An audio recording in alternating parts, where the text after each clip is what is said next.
নমস্কার বন্ধুরা, আমি নিরূপা চলে এসেছি নিরূপা রয় কিচেনে। আজকের রেসিপি ডাল ডাঁটা। এই ডাল ডাঁটা খেতেও যেমন সুস্বাদু, তেমনি মুখের রুচি ফেরাতে এর জুড়ি মেলা ভার। আসুন দেখা যাক আমি কিভাবে এই ডাল ডাঁটা রান্না করি। প্রথমেই লাগবে কুমড়ো শাকের ডাঁটা। এই কুমড়ো শাকের ডাঁটাটা একটু পাকলো হওয়া চাই। পাকলো হলে ডাঁটাটা খেতে খুবই ভালো লাগবে। এবার ডাঁটাগুলোকে পরিষ্কার পরিচ্ছন্ন করে কুটে নিতে হবে। এতে কোনো পাতার ব্যবহার হবে না, শুধু কুমড়ো শাকের ডাঁটাগুলো লাগবে।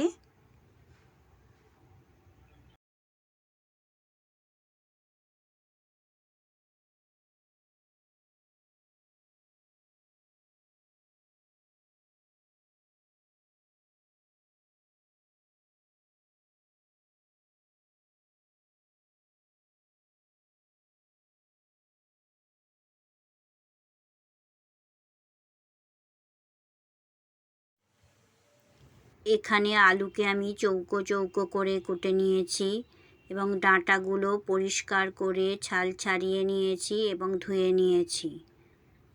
এর সঙ্গে নিয়েছি 4টে কাঁচা লঙ্কা, সেটাও চিড়ে নিয়েছি। এখানে নিয়েছি খাসারির ডাল 250 গ্রাম। আমি খাসারির ডাল নিয়েছি কারণ খাসারির ডালে খেতে খুবই ভালো লাগে। কারোর যদি খাসারির ডাল খাওয়া বারণ থাকে তাহলে ছোলার ডাল ও মটর ডাল দিয়েও করতে পারে। এখানে আমি একটা প্রেসার কুকার নিয়েছি, তাতে আমি জল দিয়ে দিচ্ছি। এখানে জলের পরিমাণটা একটু বেশি দিতে হবে। ডালটাকে ধুয়ে নিয়েছি ভালো করে। এবার ডালটা সব দিয়ে দেব প্রেসারের মধ্যে।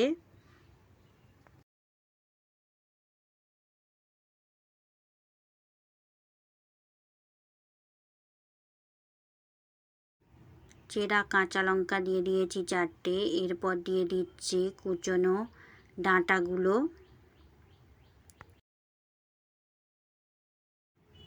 দিচ্ছি আলু কুচো,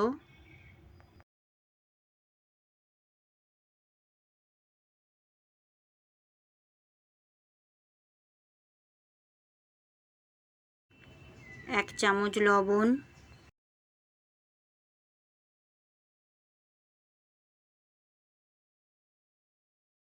এক চামচ হলুদ, সর্ষের তেল 3 চামচ,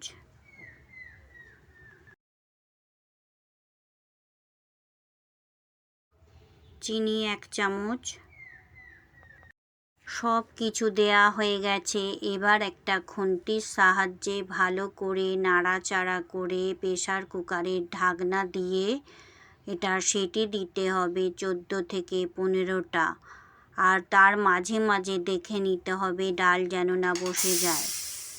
ডাল সেদ্ধ হয়ে গেছে কিনা দেখার জন্যে আমি প্রেসার কুকারের ঢাকনাটা খুলে নিচ্ছি।